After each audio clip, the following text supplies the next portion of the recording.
광주에서 시작해서 서울에 도착하기까지.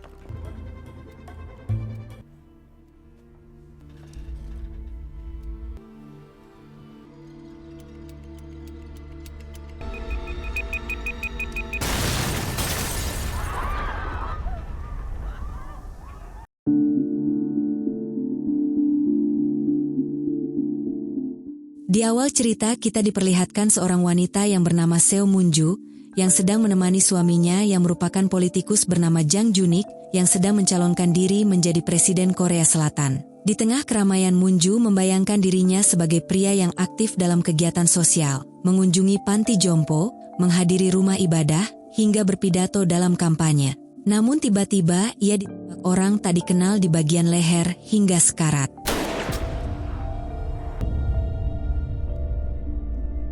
Ternyata itu hanyalah mimpi buruk Junik. Ia terbangun dan mendapati Moon-ju sudah bersiap lari pagi. Sambil berolahraga, Moon-ju mendengar berita internasional. Presiden Amerika menyatakan adanya potensi perang karena Korea Utara diduga melakukan provokasi nuklir. Amerika pun mengancam akan merespons dengan cara serupa. Sementara itu, Paik San-ho, seorang pria yang sedang meraut kayu, juga mendengarkan kabar itu. Lalu disusul klarifikasi juru bicara presiden yang menekankan upaya diplomasi. Saat Moon-ju berlari, ia sadar sedang diawasi pengawal suaminya. Rupanya Junik sengaja memerintahkannya karena khawatir ada ancaman di masa kampanye. Moon-ju, mantan duta besar Korea Selatan di Amerika, merasa tak nyaman diawasi hanya untuk sekadar lari pagi. Kilas balik memperlihatkan kiprah Moon-ju saat berpidato di PBB dan keterlibatannya dalam berbagai isu diplomatik internasional, sebelum tiba-tiba mengundurkan diri ketika kembali dari Amerika. Saat lari pagi, ia bahkan nekat kabur dari pengawalan dan memanjat tebing untuk bebas bergerak. Di sisi lain, Presiden Korea Selatan saat ini Chae Kyung-sin mengundang Moon-ju ke Gedung Biru. Dalam pertemuan itu, Kyung-sin menanyakan alasan pengunduran dirinya. Moon-ju menjawab seharusnya ia jujur bahwa hal itu berkaitan dengan pencalonan Junik. Kyung-sin kecewa karena sempat berharap Moon-ju bisa menjadi Menteri Luar Negeri. Terlebih Moon-ju berhasil mendorong tercapainya perjanjian damai Basel antara Amerika, Tiongkok, dan Korea Utara. Namun, sebagai lawan politik, Kyung-sin menegaskan rencana reunifikasi yang digagas Junik terlalu berisiko. Moon-ju mencoba meyakinkannya dan menyampaikan bahwa suaminya akan menghadiri misa reunifikasi di Gereja Perdamaian, sekaligus ingin bertemu presiden malam itu. Moon-ju kemudian menemui asistennya, Yo Mi-ji, di sebuah salon. Ia meminta maaf karena membatalkan janji, tetapi Mi-ji justru menyatakan sudah tak bisa lagi mendukung Moon-ju. Alasannya, ia tak ingin terlibat dalam politik presiden. Moon-ju pun menegaskan tugasnya sebagai istri adalah tetap berada di sisi suami meski penuh risiko. Keesokan harinya, Junik memberi Moon-ju hadiah kalung sebagai tanda terima kasih karena ia mau kembali menemaninya. Sebelum berangkat misa, Junik meminta doa agar kuat menghadapi tantangan besar. Moon-ju yang curiga suaminya menyembunyikan sesuatu meminta penjelasan setelah misa. Dalam perjalanan, pengawal Junik yang bernama Park Chang-hye bersiap mengamankan gereja. Namun, Junik justru melarang tim keamanan masuk dan malah meminta Moon-ju membelikannya buah persik, di mana permintaan itu terasa begitu janggal. Sesampainya di gereja, mereka disambut demonstrasi penolak reunifikasi. Moon-ju melihat sosok berseragam tentara yang mencurigakan. Di dalam gereja, kamera yang dikendalikan San-ho merekam situasi. Saat misa selesai, tentara tersebut menuduh Junik berkhianat pada militer Korea Selatan lalu menembaknya. Moon-ju berusaha melindungi suaminya dan berjanji akan membujuknya agar mundur dari rencana reunifikasi. Dalam kondisi kritis, Junik hanya sempat berbisik buah persik. Kekacauan terjadi, tembakan membabi buta diarahkan ke pengawal, hingga tentara itu mencoba menembak Moon-ju. San-ho mencegahnya, sementara sang tentara menelan pil bunuh. Moon-ju histeris menyaksikan suaminya sekarat, sementara seorang pastor mendoakan mereka. Berita penembakan segera tersebar. Di rumah sakit, ibu Junik, Lim Ok-seon, adiknya Jang Jun-sang, dan neneknya tiba untuk melihat kondisinya. Asistennya, Mi-ji yang tadinya hendak terbang ke Amerika, membatalkan keberangkatannya setelah mendengar kabar. Polisi mengungkap tersangka bernama Kim, anggota militer aktif sekaligus simpatisan kelompok anti-reunifikasi. Namun upaya medis gagal menyelamatkan Junik, ia meninggal karena pendarahan hebat. Munju pun jatuh terduduk, hancur oleh kepergian suaminya, hanya bisa menggenggam buah persik terakhir pemberiannya. Berita kematian Jang Junik segera mengguncang seluruh negeri. Situasi politik menjadi kacau, sementara partai Junik harus menentukan langkah selanjutnya terkait pengganti kandidat presiden. Pada malam hari saat makan bersama keluarga, Nenek Junik menyinggung bahwa kini ada 3 janda dalam rumah mereka. Dengan nada sinis, ia menyindir menantunya yang masih sehat, bahkan menyalahkan Munju karena tidak memiliki anak dan hanya hidup dari warisan suaminya. Mendengar itu, Ok-seon menegaskan bahwa mertuanya sudah memastikan semua harta akan jatuh ke putra kedua, bukan dirinya. Ia lalu menyindir Munju yang dianggap paling beruntung. Jun Sang pun menyela, menyatakan dirinya siap menggantikan sang kakak sebagai kandidat presiden dan yakin bisa menang telak. Ok-seon menanggapi dengan sindiran, menyebut ada yang diam-diam senang atas kematian Junik, salah satunya Huang Mangi. Ia juga menilai Jun Sang lebih cocok menjadi jaksa daripada presiden. Menurutnya sosok yang paling tepat menggantikan Junik justru Munju, karena ada aturan tak tertulis bahwa janda tidak pernah kalah dalam pemilu. Tak lama tim hukum datang membawa surat warisan. Isinya mengejutkan, seluruh harta Junik jatuh kepada Seo Munju. Hal ini memicu penolakan keras keluarga besar Jang. Namun tim hukum menegaskan semua itu sah secara legal. Nenek Junik kembali menyindir bahwa keluarga Jang membangun kekayaan dari nol, sementara Munju yang datang tanpa latar belakang kini menguasai semuanya. Ok-seon menuntut penjelasan, karena kabar ini pasti menjadi buah bibir. Seorang janda politikus menerima seluruh warisan mendiang suaminya. Munju menjawab bahwa ia tidak tahu menahu soal pengurusan harta. Namun, ia yakin Junik sengaja melakukan itu agar keluarga tidak lagi merendahkannya. Dengan tegas, Munju menegaskan ia bukan perempuan tanpa asal-usul, melainkan lahir dari seorang ibu yang berjuang keras membesarkannya dengan kasih sayang. Meski begitu Ok-seon tetap merasa tidak adil, sebab harta 3 generasi kini jatuh ke tangan orang luar. Mendengar itu, Munju memutuskan untuk melunasikan seluruh harta tersebut dan meninggalkan Korea. Jun Sang bersama ibunya pun merencanakan gugatan hukum dengan pengacara terbaik untuk merebut warisan kembali. Namun Munju menantang mereka, jika ingin menggugat silakan saja. Ia bahkan menyindir karena rapat keluarga digelar di rumahnya, padahal rumah itu sudah sah menjadi miliknya. Tak lama Jun Sang mengejar Munju. Ia mencoba meyakinkan agar Munju bekerja sama dengannya, melunasikan sebagian harta untuk mendukung kampanyenya menjadi presiden. Munju menolak tegas dan meminta Jun Sang menggugat saja. Di sisi lain Sanho yang sedang memperbaiki kalung Munju menerima telepon dari rekannya, Iten dari luar negeri. Iten mengabarkan bahwa Munju sebenarnya berada dalam ancaman, dan ada klien yang meminta Sanho menjadi pengawalnya secara diam-diam. Sementara itu, polisi merilis foto tersangka penembakan yang bernama Kim Yong-jun. Munju bersama asistennya, Mi-ji, melakukan penyelidikan pribadi. Polisi menemukan di rumah Yong-jun banyak foto dan data Junik, menandakan ia melakukan aksi itu dengan penuh kesadaran karena menolak gagasan reunifikasi. Munju kemudian mencari tahu tentang Sanho. Informasi yang ia peroleh simpang siur. Ada yang bilang ia pembelot Korea Utara, ada yang menyebut ia dari Rusia, dan hasil lain menunjukkan ia adalah warga Amerika. Merasa frustasi, Munju menangis di trotoar, tanpa sadar Sanho terus mengawasinya dari jauh. Sanho kagum pada keteguhan Munju yang tetap tegar meski diterpa badai. Ia bahkan berkata pada rekannya bahwa Munju lebih kuat dari yang mereka kira, sehingga ia sendiri merasa tidak pantas menjadi pengawalnya. Munju kemudian mengunjungi gereja. Pastor Inbo menenangkannya, mengatakan bahwa semua yang terjadi pasti memiliki alasan yang kelak membuatnya lebih kuat. Munju mengaku datang bukan untuk berdoa, melainkan mencari Sanho. Saat keluar gereja, ia menemukannya menunggu di halte bus. Sanho menyampaikan bela sungkawa dan mengembalikan kalung Munju. Namun, percakapan mereka ternyata diawasi oleh orang-orang misterius. Sanho lalu membawa Munju ke sebuah lorong. Ia meminta Munju pergi lebih dulu, sementara dirinya menghajar orang-orang yang membuntuti.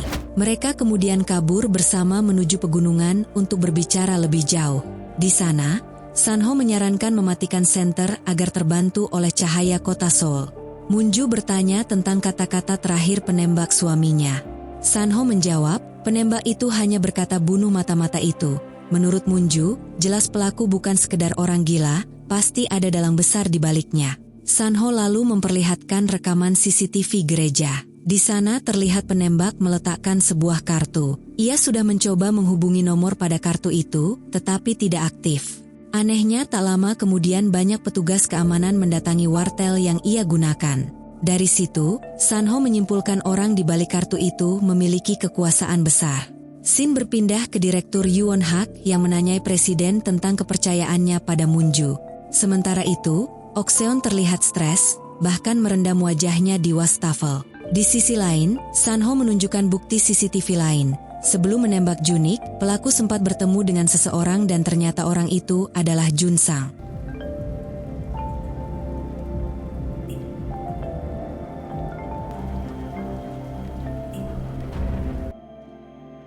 Di tempat lain, Anderson Miller, yang menjabat sebagai asisten wakil Menteri Luar Negeri untuk Korea Selatan menemukan sebuah masalah penting.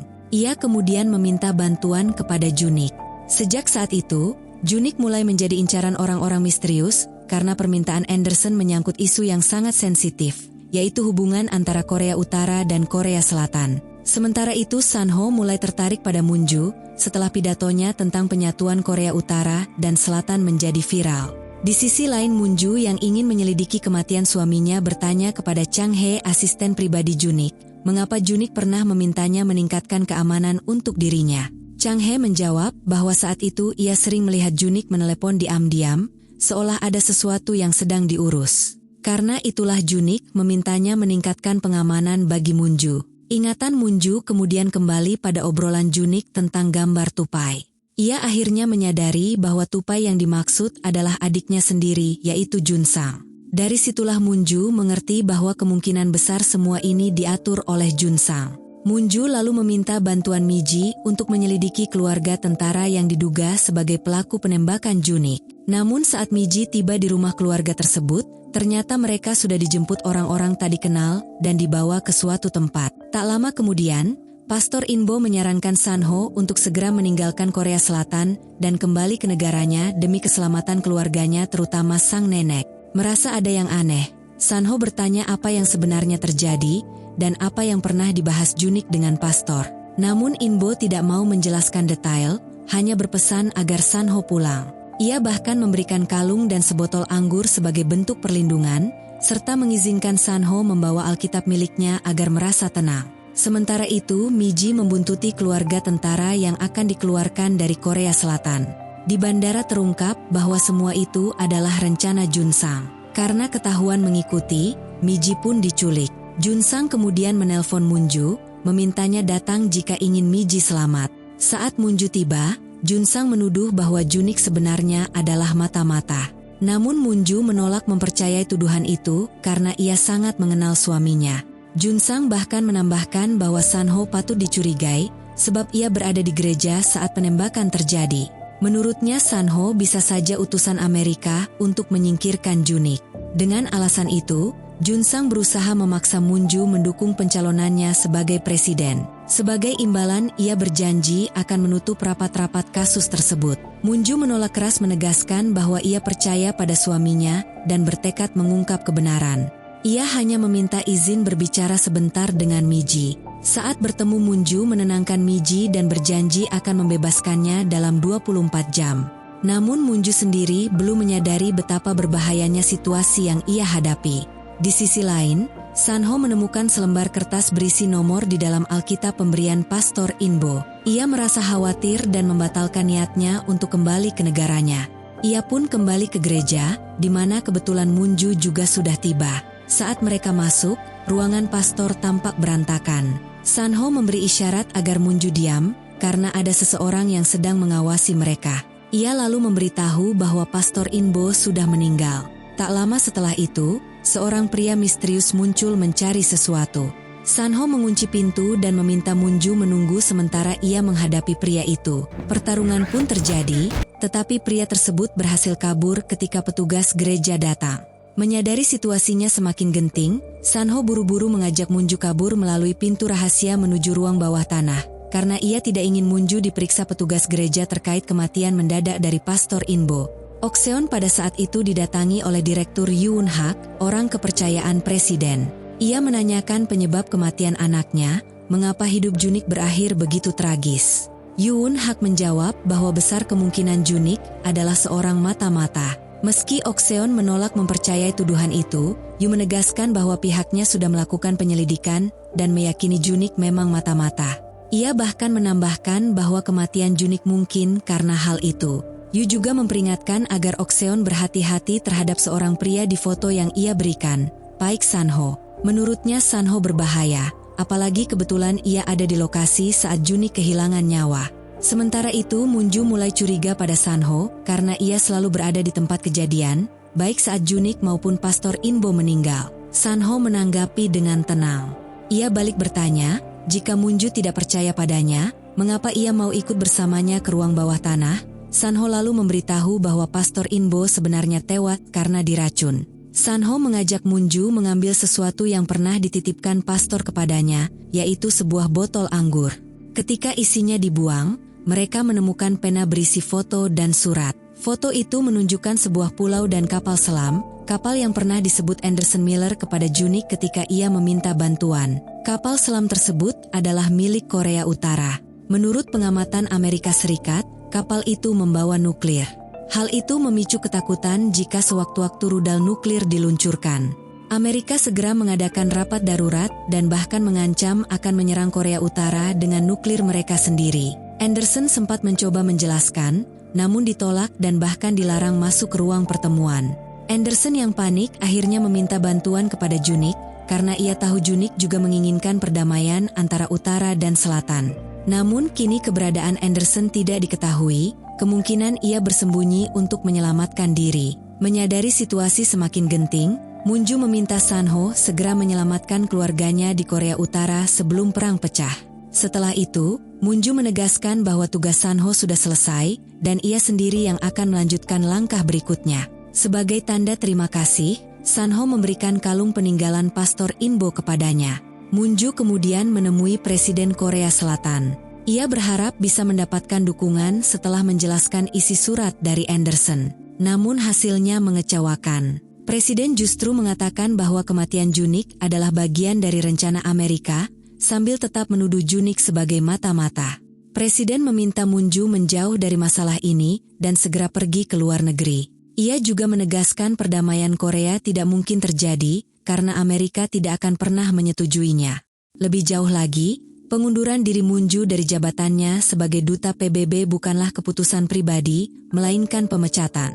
Merasa dikhianati, Munju sadar ia tak bisa lagi berharap pada presiden. Ia pun memutuskan melanjutkan rencananya sendiri. Di sisi lain, Sanho berangkat menuju Korea Utara dengan menumpang kapal yang singgah di Tiongkok. Dari sana, ia berusaha mencari kapal lain untuk menyeberang, meski harus membayar lebih mahal. Namun saat tiba di perbatasan, penjagaan ketat membuatnya berpikir ulang. Akhirnya ia memutuskan kembali ke Korea Selatan dan memilih untuk melindungi Munju. Munju lalu menemui ibu mertuanya Okseon. Awalnya, Okseon mengaku tidak menyukai Munju. Namun setelah menyelidiki masa lalunya melihat prestasinya dan menyadari betapa besar peran Munju bagi Junik, akhirnya ia menerimanya sebagai menantu. Munju mengungkapkan niatnya. Ia ingin maju sebagai calon presiden menggantikan Junik, dengan syarat Junsang harus mundur dan pergi ke luar negeri. Untuk meyakinkan Okseon, ia berjanji seluruh harta peninggalan Junik yang diwariskan kepadanya akan diberikan kepada sang ibu mertua. Okseon pun menyetujui rencana itu dan bertanya langkah pertama yang harus dilakukan. Munju menjawab, bebaskan Miji yang saat itu masih ditawan Junsang. Setelah itu mereka bersepakat untuk bekerja sama. Setelah meninggalkan rumah mertuanya, Munju pergi menemui Pak Kim, seorang penulis yang dulu sering menjadi tempatnya berdiskusi. Pak Kim memiliki banyak karya tulis, meski jarang mempublikasikan tulisannya yang berkaitan dengan politik. Ia pun bertanya apa tujuan Munju datang menemuinya. Munju mengatakan bahwa ia ingin mengetahui siapa dalang di balik kematian suaminya. Apalagi dari catatan telepon terakhir, Junik sempat berbicara dengan Pak Kim. Pak Kim menjelaskan bahwa pembicaraan terakhir mereka adalah soal surat dari Anderson Miller yang juga sudah dibaca Munju. Karena kecewa dengan kondisi pemerintahan saat itu, Pak Kim berniat pindah ke Argentina. Namun Munju menahannya. Ia masih membutuhkan bantuan dan saran-saran Pak Kim karena ingin mencalonkan diri menggantikan suaminya sebagai presiden. Di sisi lain, Ok Seon bergerak cepat dengan memanfaatkan kekuatan media. Ia menyebarkan video Moon Ju saat membela suaminya ketika Junik ditembak. Ia juga menemui ketua partai Junik yang bernama Huang Manggi. Selama ini, Huang selalu menghalangi langkah Junik karena tidak menyukai keputusannya. Supaya hal yang sama tidak terjadi pada Moon Ju, Ok Seon mengancam akan membongkar rahasia masa lalu Huang bahwa ia memiliki anak di luar nikah. Huang yang terpojok akhirnya setuju mendukung pencalonan Moon Ju sebagai presiden. Perlahan, popularitas Moon Ju pun meningkat di media, bahkan hasil survei sementara menunjukkan elektabilitasnya mencapai 43,5%. Usai bertemu Pak Kim, Moon Ju mendatangi Jun Sang. Ia mengancam Jun Sang dengan rekaman bukti kelam masa lalunya saat ia menyiksa seorang perempuan yang minum bersamanya. Jun Sang sadar bahwa gaya ancaman ini adalah ciri khas ibunya, menandakan Moon Ju telah berhasil membujuk Ok Seon mendukungnya sebagai calon presiden. Meski terpojok, Jun Sang bersumpah tidak akan tinggal diam dan berjanji membalas dendam. Sementara itu, Ok Seon semakin gencar mengerahkan media dan koneksinya untuk mengangkat nama Moon Ju. Keesokan harinya, Huang Manggi secara resmi mengumumkan kepada media bahwa partainya akan mengusung Moon Ju sebagai calon presiden berikutnya. Chang He memberitahu Moon Ju bahwa namanya sedang ramai diperbincangkan, masyarakat bersimpati, dan banyak yang berharap ia benar-benar maju sebagai calon presiden. Namun mereka masih kesulitan menghubungi Anderson. Chang He mencoba memulihkan alamat komunikasi rahasia yang biasa digunakan Junik dan Anderson. Saat itu Ibu Ok Seon juga datang dan menyarankan Moon Ju mengikuti naskah pidato yang telah disiapkan oleh seorang penulis. Tapi masalah baru muncul. Huang Manggi memperingatkan Ok Seon bahwa Amerika tidak menyukai Moon Ju dan mereka mungkin akan menargetnya. Di waktu yang sama, San Ho yang baru kembali ke Korea Selatan mengetahui Moon Ju mencalonkan diri sebagai presiden. Ia memperbarui kontraknya untuk menjadi pengawal Moon Ju karena sudah tahu siapa yang akan mencoba menyerangnya pada hari kampanye. Keesokan paginya, Moon Ju mendapat telepon dari ibu presiden. Dengan nada marah, ia menuduh Moon Ju berkhianat karena secara mengejutkan mencalonkan diri sebagai presiden. Namun meski kesal, ibu presiden tetap memperingatkan Moon Ju untuk berhati-hati. Amerika jelas tidak menyukai kebijakan reunifikasi Korea yang dulu diperjuangkan Junik dan kini dilanjutkan oleh Moon Ju. Keesokan harinya, Moon Ju memulai rangkaian kunjungan ke masyarakat. Tujuannya yang pertama adalah pemakaman nasional, tempat ia bertemu dengan banyak warga yang ternyata mendukung pencalonannya sebagai presiden. Di sana, Moon Ju ikut serta dalam penghormatan kepada para pahlawan yang telah gugur. Dari kejauhan, San Ho sudah bersiap mengawasinya untuk memberikan perlindungan. Setelah itu, Moon Ju melanjutkan perjalanan menuju stasiun kereta. Namun, saat bersamaan, San Ho mendapat kabar mengejutkan bahwa di dalam kereta yang akan ditumpangi Moon Ju telah dipasang bom. San Ho yang panik berusaha menelpon Moon Ju, tetapi panggilannya tak dijawab karena Moon Ju sedang sibuk menyapa warga. San Ho lalu mendatangi Chang He dan memintanya menghubungi Moon Ju agar jangan masuk ke dalam gerbong. Sayangnya, Moon Ju sudah terlanjur naik dan duduk di kursinya. San Ho segera memberi instruksi agar Moon Ju tidak bergerak sedikit pun dari tempat duduk itu, sembari menanyakan stasiun pemberhentian berikutnya. Ia bergegas menuju lokasi, meminta polisi segera dilibatkan, sementara Chang He mengabarkan situasi genting itu pada Ok Seon yang hanya bisa berpesan agar Moon Ju selamat. Setibanya di kereta, San Ho langsung memeriksa kursi Moon Ju. Benar saja, di bawahnya terpasang bom berisi paku yang bisa melukai penumpang jika meledak. Polisi segera datang dan mengevakuasi penumpang lain, sementara waktu tersisa hanya 6 menit. San Ho menenangkan Moon Ju yang ketakutan. Ia duduk di sampingnya, menggenggam tangannya dan meyakinkan bahwa semua akan baik-baik saja asal Moon Ju mengikuti instruksinya. Perlahan ia memindahkan Moon Ju ke kursinya, sementara dirinya menempati kursi berisi bom itu. Moon Ju berhasil keluar namun ledakan terjadi beberapa detik kemudian. Moon Ju ketakutan membayangkan San Ho tewas. Beruntung, meski tubuhnya terluka dan terkena paku, San Ho masih hidup. Moon Ju merasa lega melihatnya masih bisa berdiri di gerbong. Setelah mendapat pertolongan medis, Moon Ju tetap melanjutkan aktivitas kampanyenya, tidak ingin mengecewakan para pendukung. Dalam pidato di hadapan publik, Munju memilih berbicara dengan kata-katanya sendiri, bukan teks yang disiapkan Ok Seon. Ia bercerita tentang masa mudanya di luar negeri dan tekadnya kembali ke Korea untuk berkontribusi bagi bangsa. Malam itu juga, Munju resmi mendeklarasikan dirinya sebagai calon presiden. Pendukungnya, ketua partai, dan bahkan Ok Seon menyambutnya dengan penuh sukacita. Dari kejauhan, Munju tahu Sanho tetap setia mengawasinya. Usai acara, Munju bersama Sanho mendatangi kantor polisi untuk melaporkan insiden bom. Saat saling bertatapan, keduanya seolah bisa membaca isi hati masing-masing. Malam harinya, mereka bertemu di gereja. Munju bertanya bagaimana Sanho selalu muncul di saat yang tepat. Sanho pun menjelaskan bahwa ia memang ditugaskan oleh seorang klien untuk melindungi Munju, namun kini ia sendiri yang menawarkan diri menjadi pengawal pribadinya. Alasannya sederhana, mereka memiliki tujuan yang sama, menghentikan perang antara Korea Utara dan Korea Selatan. Munju pun menerimanya. Sementara itu, dari lautan, kapal milik Korea Utara yang muncul ke permukaan meluncurkan sebuah peluru menuju pulau yang belum diketahui tujuannya.